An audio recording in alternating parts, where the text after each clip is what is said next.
किसका पुत्र और कौन किसका पति। मोह ये वही कारण, केवल मोह मत ही करे, यही तो उनका कारण है। कल व्याख्या में कर चुका हूं। कश्यप ऋषि ने कहा, देवी तुम्हारी भावना पवित्र है, तुम किसी को मारना नहीं चाहते हो, तुम्हारे मन में भावना है मेरे पुत्र को राज मिल जाना चाहिए, किसी की हिंसा नहीं होनी चाहिए। चलो एक मैं व्रत बता रहा हूं, उस व्रत को अगर आप नियम से पालन करोगी तो निश्चित रूप से तुम्हारा एक ऐसा पुत्र होगा जो बिना संग्राम के दैत्यों के हाथों में जो राज प्राप्त है स्वर्ग का, वो अगत्या जो काम हो जाएगा। उस व्रत का नाम है पयु व्रत, जो 12 दिनों का ही व्रत किया जाता है। 12 दिनों तक होने वाला यह व्रत है। माता अदिति ने कहा, प्रभु वह पयु व्रत कैसे किया जाता है, विधान क्या है, इसका विस्तार से। देखिए, एक बार कश्यप ऋषि ने अपनी छोटी पत्नी दीति को भी एक व्रत बताया था पुत्र होने के लिए, तो कथा में सुना चुका हूं। उसका नाम था पुनसवन व्रत। दीति ने उतर करके उस व्रत को पालन नहीं किया और दीति के मन में देवताओं के अधिक और अनिष्ट की भावना थी। दीति ने प्रार्थना किया कि मेरा ऐसा पुत्र होना चाहिए जो देवताओं को दमन करे, देवताओं को पलायन कर दे। कभी भी आप भावना लेकर के, दुराग्रह बुद्धि लेकर के दूसरे को नीचा दिखाने के लिए, पड़ोसी को नीचा दिखाने के लिए पूजा करेंगे, पाठ करेंगे, यज्ञ करेंगे, दान करेंगे, तीर्थ करेंगे, व्रत करेंगे, तो उसमें वो व्रत पूरा होने के बाद भी आपकी चुप नहीं रहेगा, आपके काम का लायक नहीं रहेगा। दीदी ने संतान तो प्राप्त किया, लेकिन व्रत भंग होने के कारण दैत्यों के भाई, लेकिन दीदी के व्रत भंग होने के कारण वो दैत्यों के भाई होने के बावजूद भी देवताओं के मित्र बन गए। उन्हीं का नाम है पवनदेव, मरुतदेव। ये मरुतदेव दैत्यों के भाई हैं, दीदी के पुत्र हैं, परंतु दैत्यों की माता ने व्रत तो किया पुत्र कामना से, देवताओं को दमन करने के लिए ईर्ष्या की भावना में, द्वेष की भावना में प्रणाम का हुआ कि दैत्य तो होकर के भी मरुत देवता, जिनको वायु देवता भी कहते हैं, कि देवताओं के मित्र बन गए। इसलिए देवताओं में आगे होते हैं वायु प्रत्यक्ष देवता, इंद्र प्रत्यक्ष देवता, सूर्य प्रत्यक्ष देवता, चंद्रमा प्रत्यक्ष देवता, ये सब प्रत्यक्ष देवता कहे। यहां पर कश्यप ऋषि की बड़ी पत्नी अदिति यानी देवताओं की माता को दैत्यों को मारने की बात नहीं होती है। वो कहती है कि मेरे पुत्र का स्वर्ग का जो राज था वो प्रभु प्राप्त हो, इसलिए एक ऐसा मेरा पुत्र हो जिसके कारण, जिसके अपने वैभव ऐश्वर्य द्वारा, बुद्धि द्वारा, विवेक द्वारा मेरे पुत्र का राज प्राप्त। कश्यप ऋषि ने पयु व्रत बताया और कहा, सुखदेव जी कहते हैं परीक्षित, इसी पयु व्रत को एक समय ब्रह्मा जी भगवान श्रीमन नारायण से पूछे थे। कश्यप ऋषि कहते कि दीदी मैं जिस पयु व्रत को तुमको बताऊंगा, यह पयु व्रत एक समय पितामह ब्रह्मा जब सृष्टि विस्तार करने में उनको बाधा पहुंच रही थी, तो उन्होंने भगवान श्रीमन नारायण से पयु व्रत को पूछा था। भगवान श्रीमन नारायण ने पयु व्रत ब्रह्मा जी को बताया था। वही पयु व्रत को कश्यप ऋषि कहते हैं, देवी मैं तुमको बताऊंगा, अगर नियम से इस पयु व्रत को तुम करोगी तो तुम्हें भी संतान होगा जो तुम्हारे पुत्रों को मंगल करने वाला होगा। आगे सुखदेव जी कहते हैं, परीक्षित आज ही इस समय भी कोई स्त्री विवाह होने के बाद बहुत दिनों तक पति पत्नी की मर्यादा से रहने के बाद भी मेडिकल साइंस ठीक रहने पर भी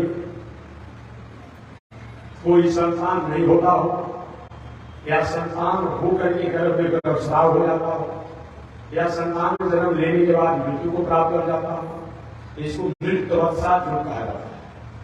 जैसे कि कुछ बालक गर्भ में रहे, 2-4-6 महीना रहे, गर्भ में मर गया, या कोई बालक जन्म लेता है, जन्म लेने के बाद कुछ बार मर जाता है, इसको मृत्युवत्सात रोग कहा जाता है। ऐसा होता हो, या कोई व्यक्ति महाराज 100 रुपया कमाते हैं, 150 रुपया कर्ज जाता है, हमेशा कर्ज में गुंजन पड़ा जाता है, महाराज मुंह में आते आते अपना आप बाहर चला जाता है। ऐसा होता है क्या जी?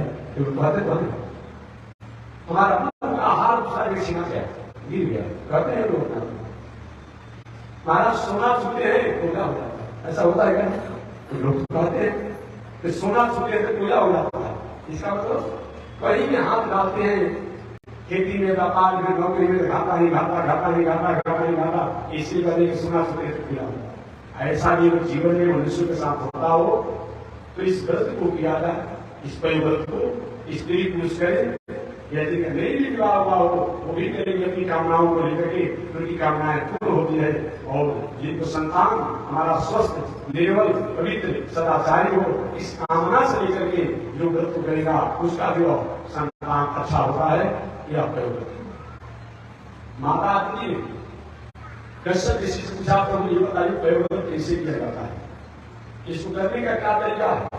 मैं तो संक्षिप्त यहाँ बताऊंगा। आप श्रीमद् भागवत महापुराण गीता प्रेस का, जो भागवत गीता प्रेस का किताब श्रीमद् भागवत महापुराण है, तो उसमें अष्टम स्कंध में आप प्रयोग की विस्तार से विधान पढ़ लीजिएगा।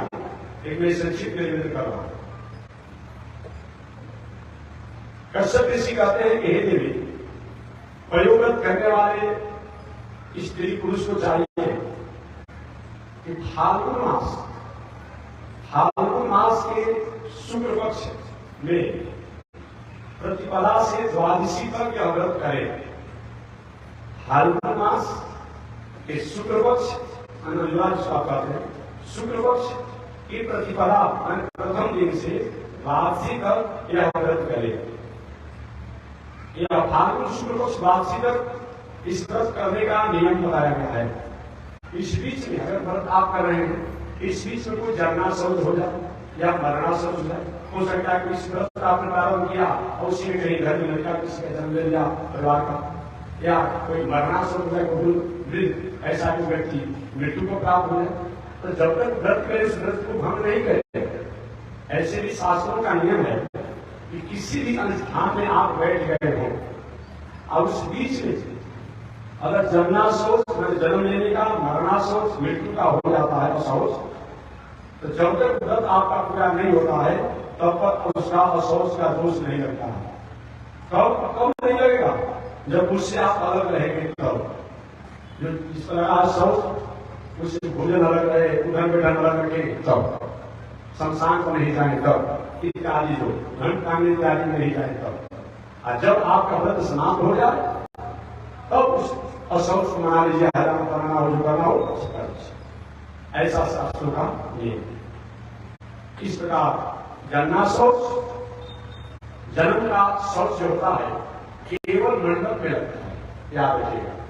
जैसे लड़का जन्म ले लिया, तो लड़का जन्म ले लिया तो जिस आंगन में जितने लोग होंगे उस आंगन में उतने ही में दोष लगेगा। मरणाशौच चाहे आप पहाड़ में बसे हो, कुछ लोग महाराज साहब भोज भाग नहीं है, चाहे आपका भोज भाग हो या न हो, बात समझिएगा। अरे किसी बात को हो गया भोज भाग नहीं है, इसे सुत्या हो जाएगा, नहीं, ऐसा नहीं चलेगा।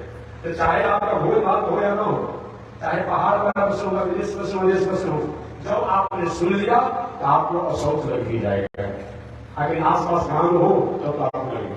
ऐसे ही गरुड़ पुराण को आप लोगों को जानना चाहिए कि अधिक से अधिक 10 पीढ़ी तक शौच की परंपरा बताई गई है। इसी बताया कि 4 पीढ़ी पर कितना दिन लगेगा, 5 पीढ़ी पर कितना दिन लगेगा, 6 पीढ़ी पर कितना दिन लगेगा, 7 पीढ़ी पर शायद 3 दिन का बताया गया होता है। लेकिन 10 पीढ़ी के बाद शौच नहीं लगता है, केवल स्नान करके कपड़ा बदल लीजिए। ये 10 पीढ़ी पर ये बताया गया, स्नान करके कपड़ा पीछ लीजिए, बदल लीजिए, उतना पर ही अपना आपने शौच रखता है। बाकी शौच अशुद्धि का दोष नहीं है। शास्त्र कहते हैं बाकी मनाने की बात तो है, आप कितना दिन तक मनाते हैं, क्या करते हैं, ये बात मेरा ठीक नहीं है। मैं शास्त्रीय बात नहीं लगती है, अधिक से अधिक बात नहीं। इस बात सोच की प्रधान केवल स्नान करो। अब उसके लिए अगर कोई सन्यासी हो तो सन्यासी को तो सोच लगता ही नहीं है। इनकी सन्यास लेने वाले लोग अपने जिंदा में अपना काम क्लियर कर देते हैं। जो भी सन्यास लेने वाला अपना सब संस्कार करके तो सन्यास लिया जाता है, इसलिए वहां तो शौच लागने की बातें नहीं है। बताया गया कि सन्यासी कोई हो, यदि उसकी कोई माता पिता अगर जिंदा हो मर जाए तो जितना कपड़ा और शरीर को पहना है उतना कपड़ा को लेकर के स्नान करके वस्तु हो। तो शास्त्र द्वारा धर्म द्वारा किसी बात को समझा जाएगा। हम और आप अपने तरीके से समझना चाहेंगे तो संभव नहीं। जिस शास्त्र की बातों को शास्त्र द्वारा ही निर्णय किया जा सकता है। तो मैं निवेदन करना चाह रहा कि कश्यप ऋषि कहते हैं कि हे देवी, जो भी प्रयोग करने वाले स्त्री हो पुरुष हो, पुत्र कामना से ऐसे भी हो, उनको फाल्गुन शुक्ल पक्ष प्रतिपदा से द्वादशी तक इस व्रत को करना चाहिए। इस व्रत के बीच में अगर गन्ना शौच या वर्णा शौच अगर हो जाता हो तो व्रत करने वाले को व्रत को भंग नहीं करना चाहिए, तोड़ना नहीं चाहिए। इस व्रत में केवल देसी गाय, जो बछड़े वाली गाय है, जो बछड़े को जन्म दिया है, ऐसे देसी गाय के दूध को भगवान का भोग लगा करके भगवान श्री कृष्ण या लक्ष्मी नारायण या सीताराम या विष्णु या जिन भगवान ने आपकी निष्ठा हो, देसी गाय, किस गाय का बछड़ा हो, देसी गाय हो। देसी गाय किसे कहा जाता है? देसी गाय का मतलब क्या होता है? दो बात को ध्यान दीजिएगा। देसी गाय का लक्षण श्वासनादिमत्वम गो लक्षण, गाय का लक्षण क्या है? श्वासनादिमत्वम गो लक्षण देसी गाय का लक्षण है। अगला पैर से मुख तक जो चाम का ललरी जो रक्त रहता है, लगाई चलती है तो ललरी 10 गलत जो चकोते रहता है, हिलते रहता है, तो समझिए वो देसी गाय है। चाहे उसका सिंह हो या न हो, चाहे उसका मोर हो या न हो, चाहे दिल हो या न हो, यहाँ तो परंपरा के सिंह नहीं होता है, दिल नहीं होता है, तो कभी नहीं देसी गाय नहीं है। लेकिन शास्त्र में देख रहे हैं श्वासनादिमत्वम गो लक्षण, अगला पैर से उसके मुख तक जो चाम का ललरी जो होता है और वो होता है उसको देसी गाय कहा जाता है। इसमें बहुत गुण है। ये सब देसी जो गाय होती है ये तो खोज से बनाया गया, हाइब्रिड बनाया गया है। कुछ सुअर काम से लेकर के, कुछ ऊंट काम से लेकर के, कुछ गाय काम से लेकर के, ये सब करके बनाया गया है। जर्सी जिसको आप कहते हैं, सब कुछ जर्सी हो गया है ना, सब कुछ जर्सी हो गया, अन्न से लेकर के, भोजन से लेकर के सब कुछ हो गया है जर्सी अपना। ये सबके अंश से बनाया गया है। इसलिए देखिए जो जर्सी गाय होती है, जो वो बोलते हैं तो आवाज भी किसी तरह का होता है। और देसी जो गाय बछड़े होते हैं उनका अहंकार होता अंग होता है। देखिए जो देसी गाय को जब वो अहंकार बोलते हैं, अंग शब्द का उच्चारण होता है। साफ साफ यहाँ पे बोल रहे हैं कि कोई देसी में कोई गाय हो उस भाषा ही समझ नहीं आती है, विदेशी अपने आप हो जाए।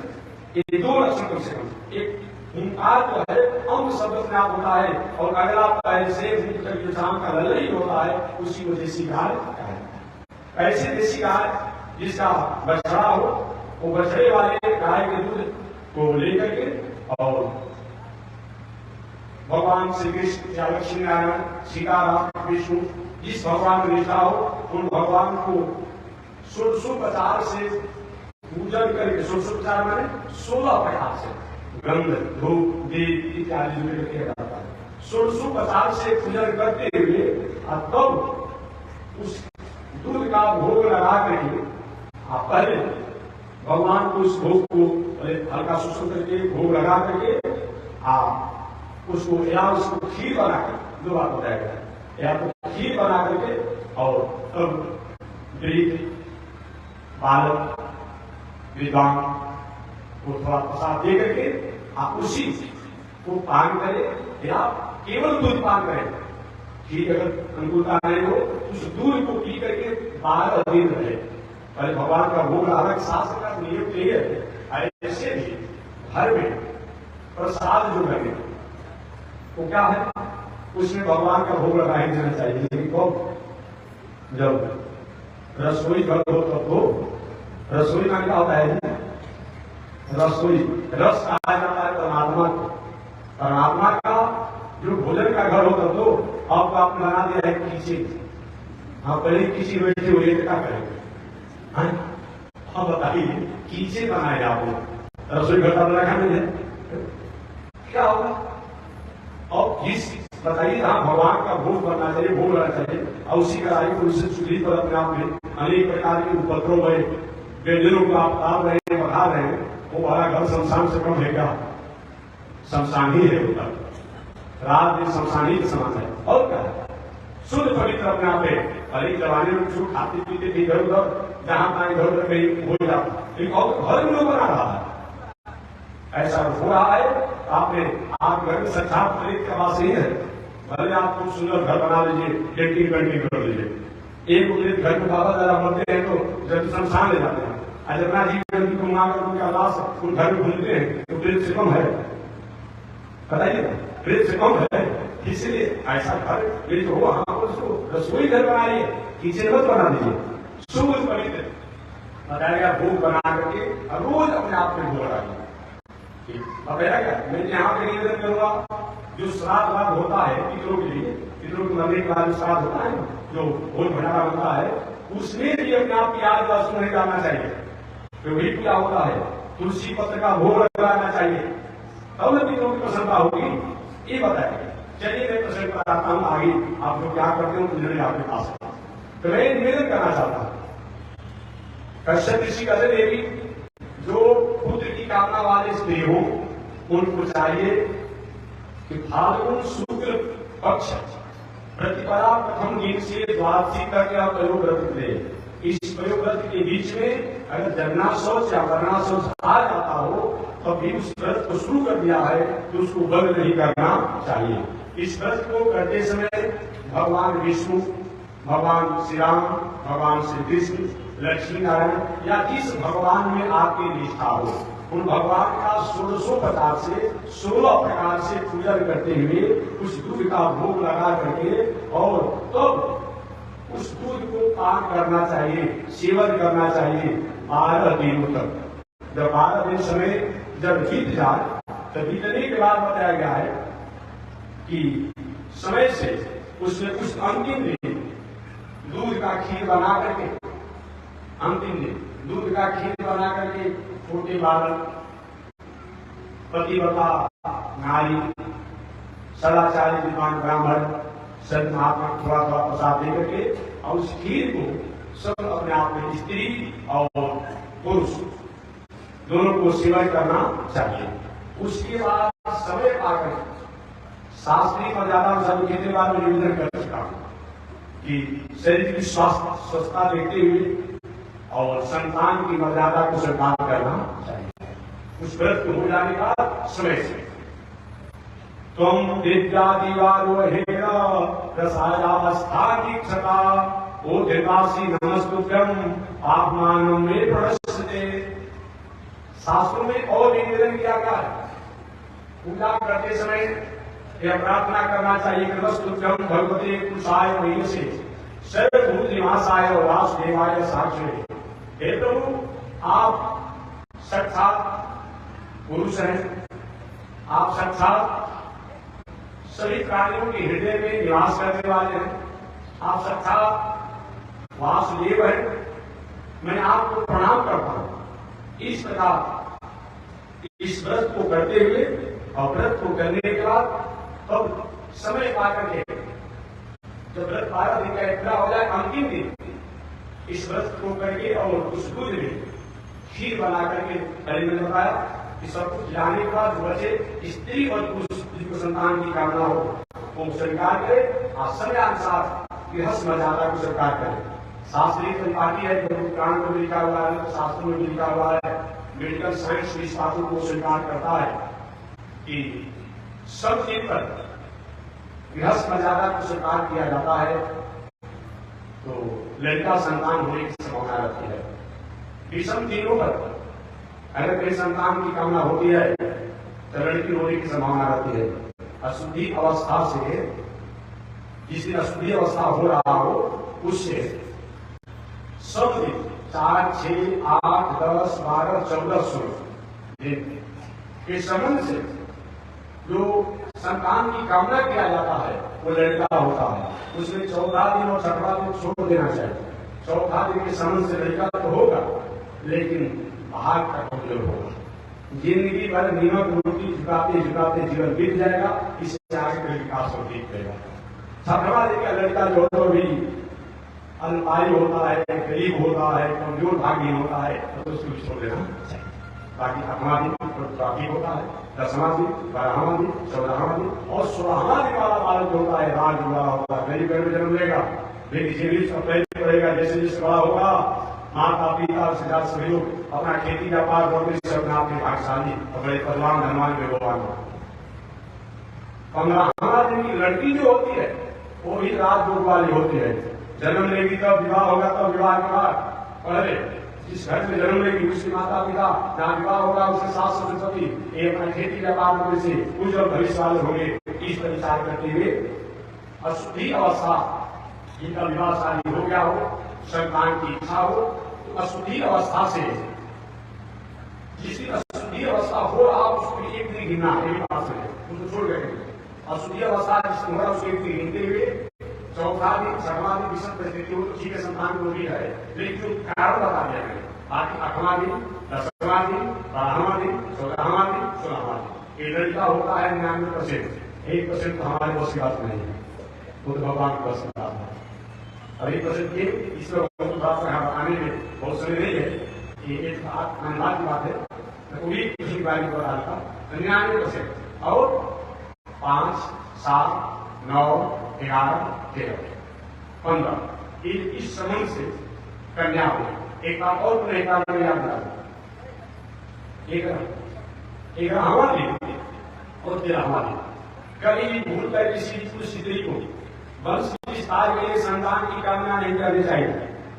और ऐसा होता है गलती से, जान में अनजान में, उस संबंध से वो कन्या होगी जो बाद में चल करके आपके पूर्ण खानदान परिवार पगड़ी को नीचा कर देगी। बात समझ आ गया? मुंह पर काली पूत आ जाएगा। भविष्य संतान को जन्म देने वाली होगी, बाद में चल करके जो जन्म की बड़ी होगी तब एक गलत अवैध तरीका से जीवन जीने वाली होगी। ऐसा नौबत न आए, इसलिए 11वें दिन और 13वें दिन पर जरूर विचार करना चाहिए। कश्यप ऋषि ने कहा कि इस तरह से स्त्री पुरुष को इस 12 दिन तक प्रयोग करके स्त्री को रहना चाहिए, समूह स्त्री पुरुष दोनों को रहना चाहिए। और 12वें दिन के बाद उस दूध को जरूर भोग बनाकर आंख करके उस अंतिम दूध को खीर बना करके भगवान का भोग बना करके विद्वानों को, बालकों को सबको खिला करके पावे। और समय से जो एक मर्यादाएं होती है उस मर्यादा को पालन करते हुए संतान धर्म की इच्छा को स्वीकार करे तो निश्चित रूप में संतान होता है। कश्यप ऋषि ने अपनी पत्नी अदिति को बताया। अदिति ने नियम से अक्षरशः उस व्रत का पालन किया और व्रत को पालन करने के फलस्वरूप समयानुसार कश्यप ऋषि की पत्नी अदिति के गर्भ में बालक स्थापित हो गए और बालक दूसरे नहीं थे। कश्यप अदिति महातपनी कश्यप और अदिति जब तप कर रहे थे तो स्वयं भगवान आकर प्रकट होकर दर्शन दिए थे। वर मांगने को कहे थे कि आपको जो वर मांगना है आप लोग मांगिए। कश्यप ऋषि ने कहा था, अदिति ने भी कहा था, प्रभु अगर वरदान नहीं देना चाहते हैं तो आपके जैसा मेरा पुत्र होना चाहिए। भगवान ने कहा कि हमारे जैसा दुनिया में कोई नहीं है, हमारे जैसा तो दुनिया में कोई नहीं है, लेकिन आपने मांगा है, आपने तपस्या किया है, तो मेरी जैसा तो नहीं, लेकिन स्वयं मैं आपका पुत्र बन करके वही भगवान अदिति के गर्भ में पुत्र के रूप में स्थापित हो गए। समय से अदिति के गर्भ में जैसे जैसे बालक बढ़ने लगे वैसे वैसे देवताओं का रौनक तेज बढ़ने लगा। प्रकृति नैसर्गिक छटा अपूर्व होने लगी। देव प्रतिमाएं मानो हंस रही है, गाय ब्रह्म का उपकार कर रही है। जिस तरफ से लोग चल रहे हैं सभी साधु नारियों का दर्शन हो रहा है, विद्वान ज्ञानियों का दर्शन हो रहा है।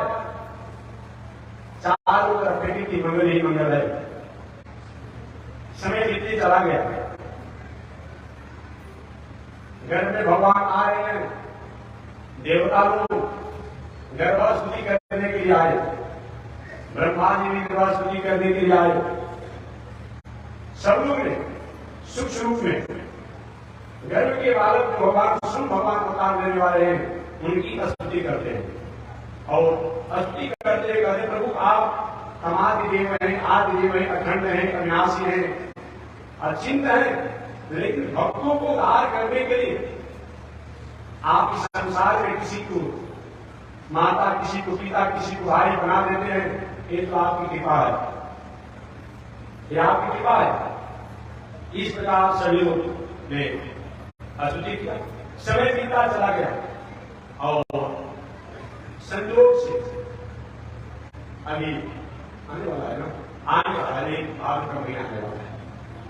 भाद्र पक्ष, भादों का महीना, भाद्र पक्ष भाद्र का महीना, शुक्ल पक्ष अंजोरा, क्योंकि सात्विक विचार है ना। तो सिंह मासे सीधे पक्ष मध्यान्हे कश्यपान में द्वादश्याम श्रवणे जात वामन श्री विवर्धन। सिंह मासे सावन और भादों को सिंह मास कहा जाता है संक्षेप में। सिंह मासे माने भाद्र महीना में, सिंह मास से सीधे पक्ष, सीधे पक्ष में शुक्ल पक्ष में, भाद्र महीना के शुक्ल पक्ष में, सिंह मास से सीधे पक्ष, मध्यान्ह मध्यान्ह काल में द्वादशी तिथि को सिंह मास से सीधे पक्ष से मध्यान्ह कश्यपान में, कश्यप ऋषि का अन्वय होकर के पुत्र होकर के भगवान प्रकट हुए। भादों का महीना, भादों में अगर नदियों में जल न रहे तो रहेगा। सूखी नदियां भी देखते हैं, बीच में तो थोड़ा सा था कि बहुत अस्वस्थ हम लोग थे, लेकिन समय समय से भगवान प्रकृति अपने कम कृषि करके बारिश हो रही है। बहुत जगह तो बहुत भाग आया हुआ है, कितने कुछ घर पर रहे, क्या हो रहा है। ये भादों का महीना एक ऐसा है, अब इस जल से पृथ्वी कहीं अपने को भीगी सी प्रतीत नहीं होती है, तो कभी ऐसा नहीं सीखा जाता है। भादों का महीना है, शुक्ल पक्ष है और द्वादशी का तिथि है। भगवान अपने तिथि में भी आए, शुक्ल पक्ष में आए। एकादशी के प्रधान देवता विष्णु है, द्वादशी के प्रधान देवता विष्णु है। राम जी और कृष्ण भगवान दूसरे का तिथि है, दूसरे का चक्र नहीं है। बलियारा आपको होता है, दूसरे का सब कुछ मिलता है। राम और कृष्ण अवतार दोनों बलियारे ले लिए हैं। राम जी भाई विष्णु का मानते हैं, इनका तिथि एकादशी और द्वादशी है। कृष्ण का तिथि एकादशी और द्वादशी है, लेकिन भगवान को आए अष्टमी को आए, अष्टमी को आए। जन्म तो ये अष्टमी में, और लोग जाने नवमी में। महोत्सव को मनाया गया, कारागार में महोत्सव मनाने का समय था नहीं। 12 बजे रात में अष्टमी को जन्म तो जरूर हुई, लेकिन नवमी को उत्सव मनाया गया था। रोहिणी नक्षत्र था, अर्धरात्रि का समय था। राम जी भी नवमी में आए। एक बार नवमी तिथि रोते मिलते भगवान के पास गए, पलिक करा राम जी के जन्मदिन से पहले। भगवान ने पूछा, अरे देवी जी क्यों रो रही हो नवमी तिथि? कि महाराज रोए नहीं तो क्या करें, जले हुए फूले पर आप दोनों डाल रहे हैं, रोए नहीं तो क्या करें, क्या बात है बताओ। महाराज जितने विद्वान हैं, पंडित हैं, ज्ञानी हैं, ज्योतिष हैं, संत हैं, महात्मा हैं, सब लोग कहते हैं नवमी तहरीका तिथि है, कोई काम नहीं करना है। नवमी तहरीका तिथि है, कोई काम नहीं करना है। और बताइए वो कहाँ गए? हमारे भी इतना बड़ा दोष था, तो आपने हमको बनाया ही क्यों? और हमसे प्रार्थना किया नवमी तिथि में। भगवान ने सुनो, जहां पर दीप होता है वही मैं पूजी करता हूँ, वही मैं करता हूँ। चलो मैं तुम्हारे तिथि में आऊंगा। अब प्रसन्न हो गया ना, आप लोग कब आएंगे और प्रतीक्षा करो। रामावतार में आपको वही जो नवमी दीपता तिथि था, अब उसी दिन भगवान प्रकट हो गए अब उसके बाद से अपने आप में अब जो भी काम का कोई मुहूर्त नहीं हो लेकिन नौकरी कर लीजिए, नौकरी को कर लीजिए। तो भगवान भक्तों को उद्धार करते हैं, प्राण करते हैं, इससे भगवान को मिलता है रामावतार एक यहाँ पर तो बावन ये भगवान है। एक कहा है भादों का महीना शुक्ल पक्ष द्वादशी तिथि मध्याह्न काल, मध्याह्न का समय है। कश्यप ऋषि के पुत्र के रूप में बावन भगवान प्रकट हुए। बिहार ही बिहार हो गया है, उसने भाई बिहार बक्सर क्षेत्र था ना, उसमें बक्सर क्षेत्र था अपना बिहार प्रदेश, भारत देश, भारत देश के बिहार प्रदेश के बक्सर जिला के बक्सर में बावन भगवान प्रकट हुए। बोले बावन भगवान के, ऐसे बावन भगवान प्रकट हुए। तमद्भुतम बालकयं मुजेक्षणं चतुर्भुजं शंखकलायुधायुधं श्रीवत्सलक्ष्मं गलशोभिकौस्तुभं पीताम्बरं शान्तपयोधसौभगं महारवै दुर्जकिरीटिकुण्डलं तीर्थापरिसप्तसहस्रकुन्तलं मूर्त्यामिकाञ्चङ्करकङ्कणाभिः विलोचमानं वसुदेव गच्छत। हे भगवान प्रकट हुए। कैसे तमद्भुतम बालकं मुजेक्षणं, तम अद्भुतम, ये बालक अद्भुत है। तम अद्भुतम बालक हम मुझे क्षण, ये अद्भुत बालक है। कैसे अद्भुत बालक है? वैकुंठ के रहने वाले हैं, वैकुंठ के मालिक हैं, पृथ्वी लोक पर आए हैं, इसलिए अद्भुत है। तम अद्भुतम बालक हम मुझे क्षण। दूसरा अद्भुत क्या है? जन्म लिए हैं, चार भुजा में चारों हथियार रखे हुए हैं, इसलिए अद्भुत है। तम अद्भुतम बालक हम मुझे क्षण। इनका नेत्र है कमल के नेत्रों के समान है, जन्म लिए हैं, पीताम्बर पहने हुए हैं। जो भी भगवान जन्म लेते हैं ना पीताम्बर पहनते हैं, पीताम्बर पहने हुए हैं, पीताम्बर पहने हुए हैं। इतना नहीं बोल रहे हैं। और ऐसा होता है आज के लड़का कहीं जन्म लिया, बोलने लगे, चलने लगे तो घर में रखा जाएगा, घर से बाहर निकाल जाएगा, फिर कौन सा कुटुंब आ गया है। लेकिन ये जन्म लेते बोलने लगे पीताम्बर पहने हुए, तो बुजुर्ग कहे ऐसे भगवान प्रकट हुए। और प्रकट होते ही बावन भगवान देवता ने स्तुति की। कश्यप अदिति दोनों से माता जी मैं आ गया ना, मैं कहा था मैं आपका पुत्र बनकर गया हूँ। माता अदिति ने कहा कि बेटा बनकर आया है, बाप बनकर गया है, यही बेटा का लक्षण है। अभी जन्म लिए जन्म लेते आप बोल रहे हैं, इसे लंबा चौड़ा जरूरी उदाहरण किए पिताम्बर पहले हुए, ऐसे तो बेटा होता है। भगवान ने कहा बता दीजिए कैसे बेटा होगा, पता है। अदिति माता ने कहा कि पहले बेटा जन्म लेता है तो सबसे पहले तो छोटा होता है, छोटा होता है, हथियार लेकर के नहीं जन्म लेता है, कपड़ा पहन कर जन्म नहीं लेता है, बोलता नहीं है, वो तो रोता है। आप जन्म लेते ही बोलना शुरू कर दिए। भगवान तब क्या किए? तमद्भुतम बालकं मुजेक्षणं चतुर्भुजं शंखचक्रायुधं श्रीवत्सलक्ष्मं गलशोभिकौस्तुभं पीताम्बरं शान्तपयोधसौभगं महारविन्दुर्जकिरीटिकुण्डलं तीर्थापरिसप्तसहस्रकुन्तलं मूर्त्यामिकाञ्चङ्करकङ्कणाभिः विलोचमानं। वैसा जब हुआ तो भगवान की ठीक है, तो जैसा आप चाहते हैं वैसा मैं हो जाऊंगा। कैसा चाहते हैं? तो जैसे शिशु होता है उसी तरह का रूप बना लीजिए, वैसे हो जाइए। भगवान उसी से वैसे बालक रूप हो गए। उत्सव महोत्सव मनाया गया आज भी बक्सर में बावन भगवान की जयंती पर।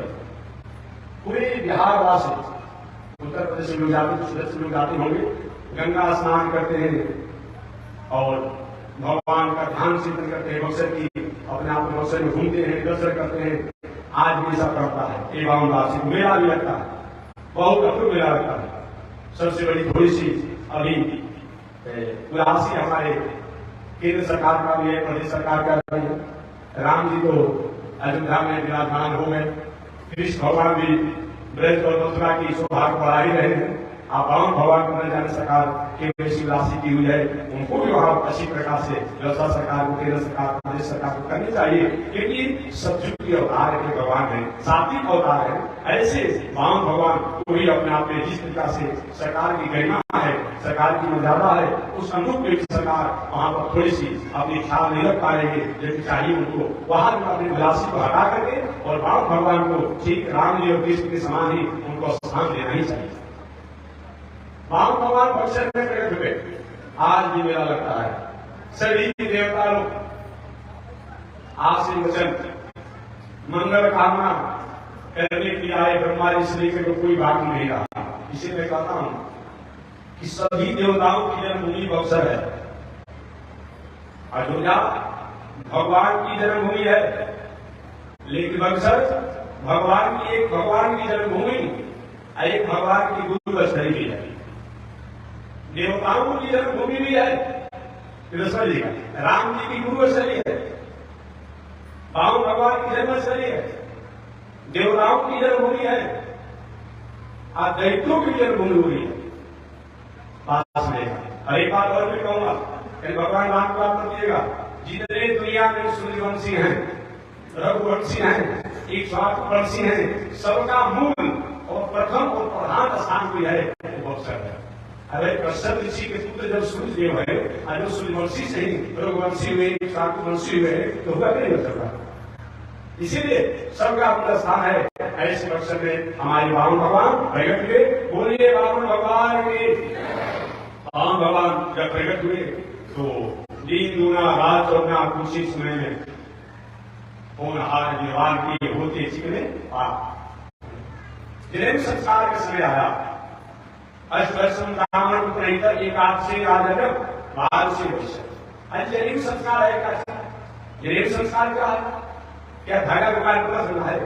नहीं, ये प्रतीक है, ये सिंबल है, ये सूचक है। जैसे राष्ट्र का सूचक हमारे भारत देश का सूचक तिरंगा है, चक्र है, उसी प्रकार से ये जनेऊ जो है, ये क्या है कि दुनिया में जो भी धर्म कर्म शास्त्र हैं, वेद उपनिषद इतिहास पुराण के विचार हैं, मंत्र वाक्य हैं, सदवाक्य हैं, उनको मैं आज सबके कंधे पर धारण करता हूँ और आप इसके अनुसार मैं जीवन यापन करूंगा, आचरण से रहूंगा। इसी के लिए जनेऊ संस्कार होता, इसीलिए होते। और भगवान की जनेऊ संस्कार के बाद सबको निमंत्रण दिया गया, सबको निमंत्रण दिया गया, सब लोग आए और जनेऊ संस्कार प्रारंभ हुआ। जनेऊ संस्कार में सब लोगों ने अलग अलग भेंट दिया। बृहस्पति देव ने जगह को संस्कार कराया, बृहस्पति देवताओं के पुरोहित थे, उन्होंने जगह को संस्कार कराया। गायत्री मंत्र को सविता ने वामन भगवान को दिए, इसमें बात हो जाएगा। गायत्री मंत्र में सविता देवता का वर्णन है, ये बात समझिएगा। सविता देवता ने गायत्री मंत्र को दिया और भी लोगों ने, कश्यप ऋषि पिताजी है, उन्होंने कमर में बिखरा बांध दिया। पृथ्वी माता ने आसन दिया। देखिए कृष्ण से पूछा था कि महात्मा जी आप गंबर के निरीक्षण की बात करते हैं या सिंचन की बात करते हैं, क्या हिंसा नहीं है? हमसे पूछा करेंगे। मैंने निवेदन किया, देखिए हिंसा करके इन चर्मों को लेने की बात नहीं बताई गई है। बात समझिएगा, एक जीव कहीं पर जाते हैं किसी रूप से, किसी कारण से, तो उनके चामू को आसन बनाने की बात बताई गई है। ये बात नहीं बताया कि मार कर उनके चामू को और आज का व्यवसाय नहीं चल रहा है, इस बात नहीं है। मर जाते हैं, जैसे बलि के जमाने में पशु मर जाते थे तो उनके चामू को जूता बनता। इसका मतलब ये नहीं अपना पशु को मार कर जूता बना के खाना, ये बात नहीं।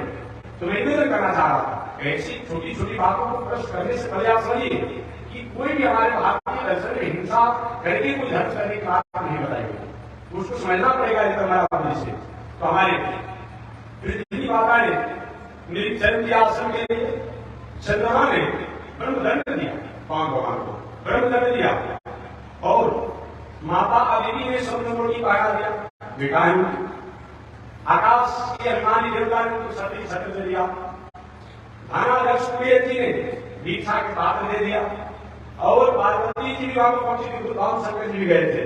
पार्वती जी ने वामन भगवान को दीक्षा दे दिया। कैसे जन्म होता है लोगों का, हमारे अलग जगह से आदमी दीक्षा देती है, पार्वती जी ने दीक्षा दिया। इस प्रकार बहुत से भेद वामन भगवान को प्राप्त हुआ।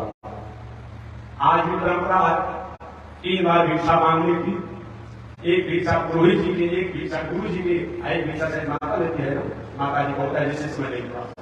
और क्या हुआ, ये भी बृहस्पति पुरोहित जी की भिक्षा लेकर कहाँ पे गए बाबा भगवान। बृहस्पति जी के कितनी भिक्षा से काम नहीं चलेगी, ऐसी दक्षिणा से की दक्षिणा से काम नहीं चलेगी। महाराज और मांग लीजिए, एक नहीं, पहले आप वचन दीजिए कि हम जो मांगेंगे दक्षिणा आप देंगे, तब तो हम दक्षिणा मांगेंगे। ठीक है महाराज, मांगिए। तो बृहस्पति जी महाराज ने कहा कि हमारे जजमान देवता लोग, आपके बड़े भाई ये देवता लोग मारे मारे फिर रहे, इस स्वर्ग के राजा थे, इनके राज को प्रहलाद जी के वंशज दैत्यराज बलि अपने जब तब साधना दान पुण्य के कारण सब छीन लिए हैं, देवता असहाय हो गए हैं।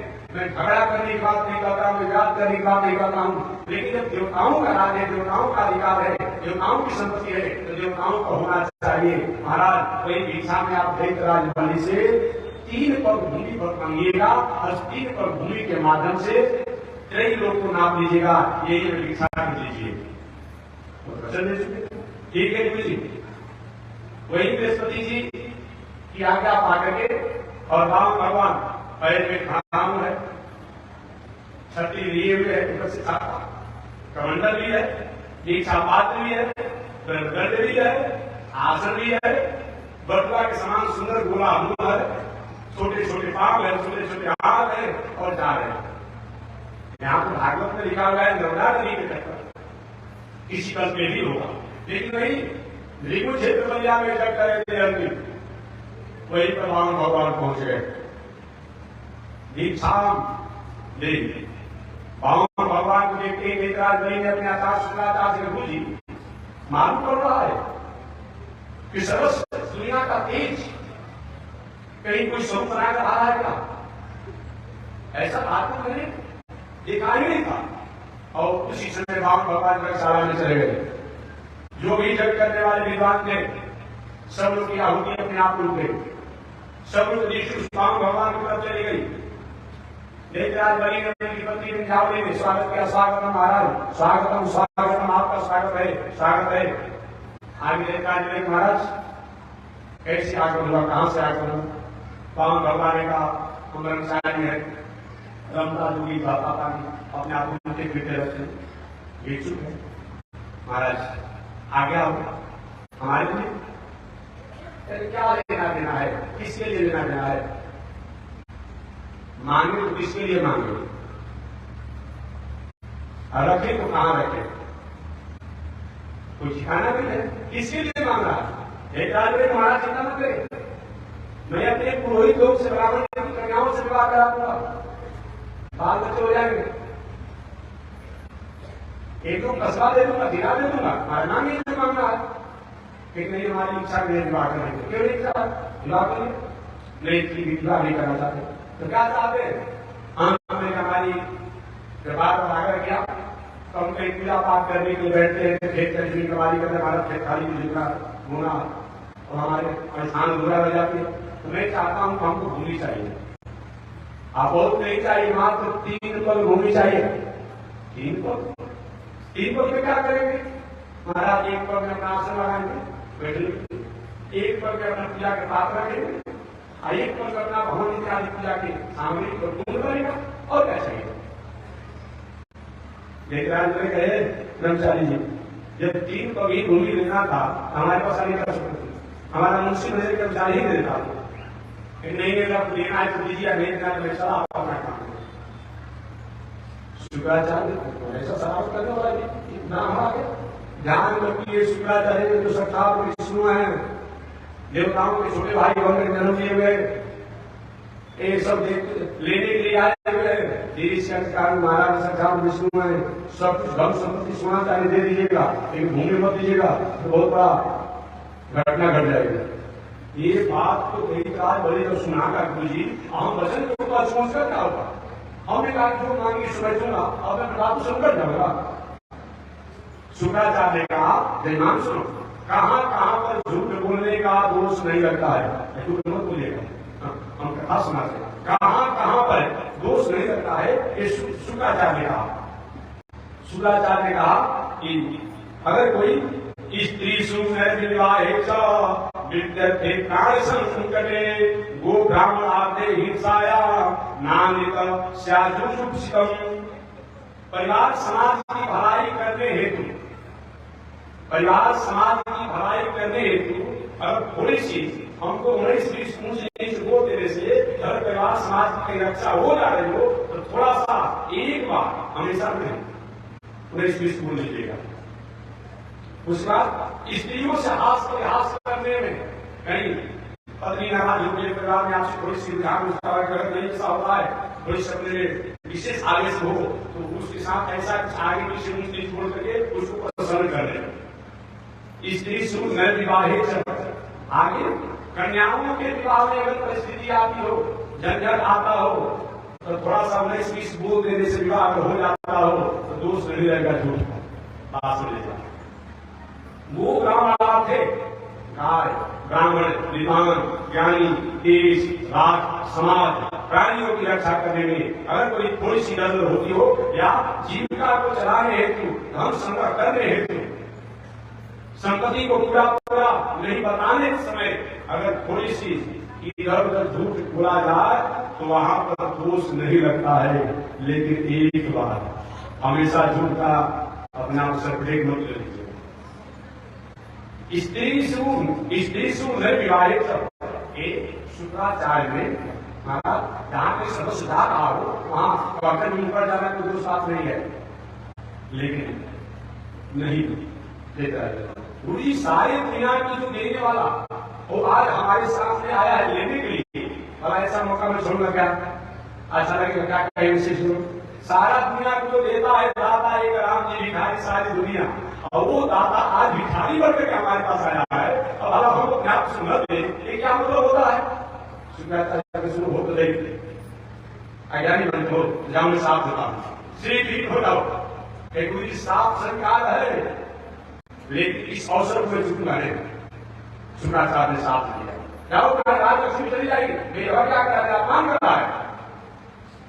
आगे बावन भगवान ने कहे सुनिए, आप जजमान और कोई आपस में क्या बता रहे हैं? देना है तो दीजिए, बेचना है तो में चल रहा है। अरे महाराज ऐसी बात नहीं, थोड़ा सलाह देना दीना तो दीजिए चल रहा है, दिल का मतलब क्या करने मांगो महाराज ठीक है, आप जहां शिक्षा वहां से ले लीजिए, वहां नहीं ऐसे नहीं चलेगा। आज बात नहीं कि बाबा ये काम नापी जबर कर दिया, वो काम नहीं चलेगा। एक संकल्प होना चाहिए। पहले के जमाना में संकल्प ही एग्रीमेंट था, कौन देश कौन पात्र कहाँ कौन दिया कौन दिया कहाँ दिया कैसे दिया सही होता था जी। आज एक गलत है, तो इस संकल्प करेंगे महाराज तीन पर भूमि संकल्प आप लेंगे, हाँ बिना संकल्प लेंगे। और अपना कमंडल एक राजबली और जल गिराने लगा संकल्प लेने के लिए, और विश्व करके जल ही नहीं गिरा। शुक्राचार्य एक रूप से छोटा रूप बना करके जा करके दैवराज बलि थे कमंडल की टोटी में घुस गए, जले नहीं गिरने देगा संकल्प होगा दान होगा। एक जजमिका वाले गुरु जो होते हैं जजमान का बहुत बड़ा भाई अवसर भी होते हैं, और देखिए वो नहीं चाहते हैं दूसरे किसी कुछ दिया भी है और दूसरा कुछ करे भी अपने आप में, हम जहां पर नहीं करेंगे। वो शुक्राचार्य टोटी में जाकर घुस गए, राम भगवान ने कहा राजन बहुत दिनों से दान को लेके आए, दान करते करते कमंडल की टोटी में नाली में काई लग गई है, जब तक काई नहीं लगेगा तब तक थोड़ी जमी रहेगा।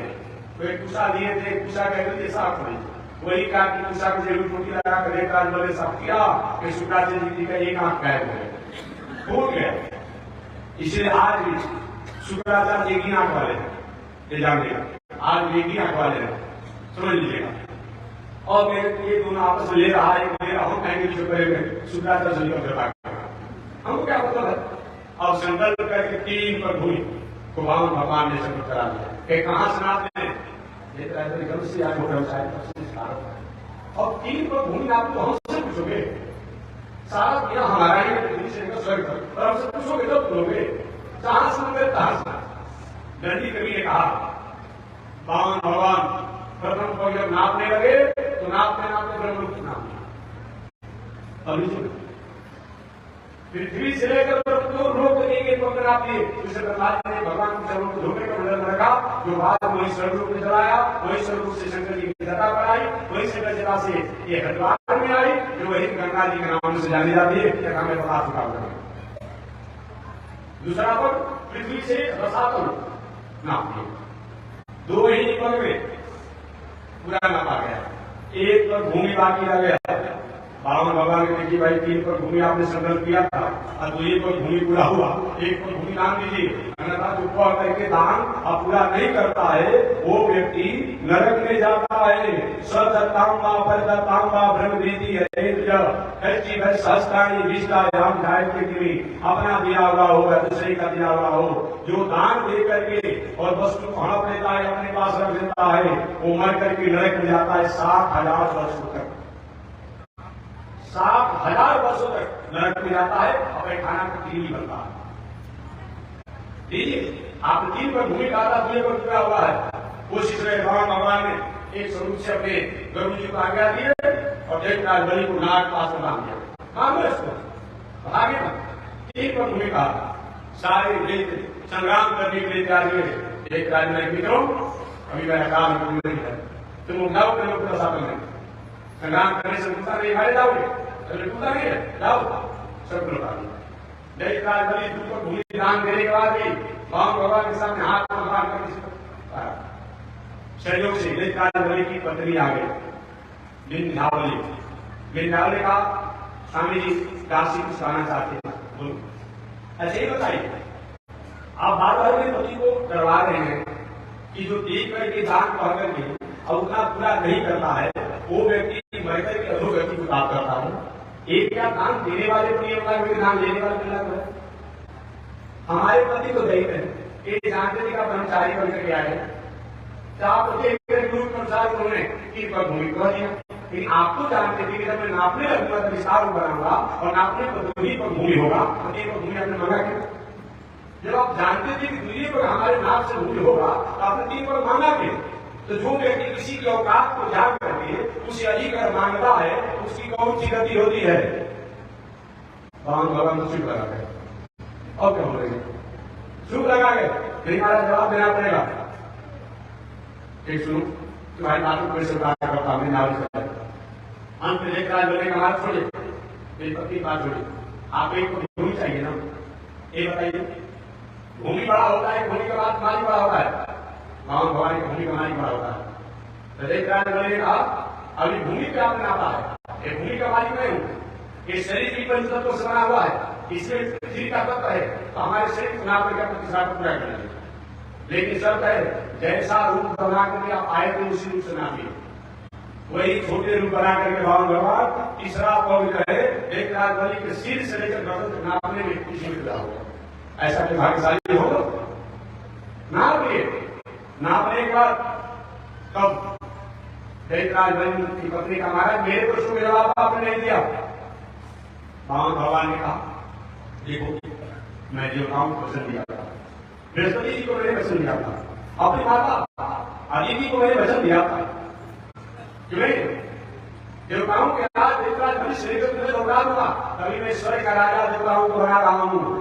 मैं वचन देता हूं कि 8वां मनवंतर आएगा, कोई मुझसे देवराज इंद्र की गति पर होगा, उसे हटा करके और आप जयराज बलि को बैठा देंगे।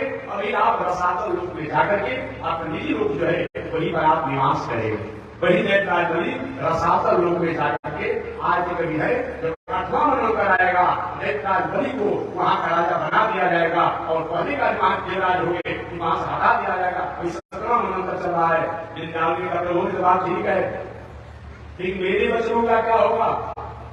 मेरे वचनों का क्या होगा मैंने तो पूछा था। आगे हम बहुत ठीक है, इस वचन में जो मामला सुना दो। तो जयराज बलि का प्रभु मैं यही चाहता हूं कि जैसा रूप बना करके आप आए कर्मचारी रूप में वो हमेशा हमको दर्शन देते रहे। मैं रसातल में जा रहा हूं लेकिन आप वहां को दर्शन देते रहे। भगवान ने कहा तो कहीं चाहते तुम्हारा दरबार न बन जाए, तभी होगा जब तुम आओगे जाओगे तो उसका खड़ा होगा दर्शन देते रहूंगा। महाराज मैं दरबार नहीं कर रहा, एक मुझे दर्शन चाहिए। वही एक स्वरूप से बावन भगवान जयराज बलि रसातल लोग में छत्री लेकर के डंडा लेकर हमेशा रहते हैं। नित्य द्वारे बलि के द्वारे बामन रूप खड़े, बामन रूप में रहते हैं। एक स्वरूप से रात लेकर के बृहस्पति जी को सौंप दिए और देवताओं को स्वयं था। इस तरीका से सत्य प्राप्त हुई। वही समय पाकर लक्ष्मी जी देखी कि मेरे पति तो देवराज बलि के बंधन में फंस गए। लक्ष्मी समय एक रूप बनाकर देवराज बलि के रसातल में गई और की दासी आपका सेवा करना चाहती है, करो, कोई बात नहीं। जब करने लगी तभी तो समय जी गया। सावन का जो पूर्णिमा आया तो लक्ष्मी जी देवराज बलि के हाथ में धागा बांधी, सूता बांधी, रक्षा बांधी। रक्षा बांधी सूत होता है तो राखी बना रहा है ना, वही रक्षा बांधने के बाद देवराज बलि का इस बदला में तुम मुझसे ले लो कि भैया इस बदला में यही दे दी कि मेरे पति जो आपके दरबार में हुए उनको मुक्त कर दीजिए, ये मेरे स्वामी है। भला आपकी बहन का पति और आप नौकर बनते रहे, आपका अच्छा लगेगा। वही महालक्ष्मी ने देवराज बलि से बामन भगवान को मुक्त किया। इस तरह से बामन भगवान की पावन घाटों में निवेदन किया।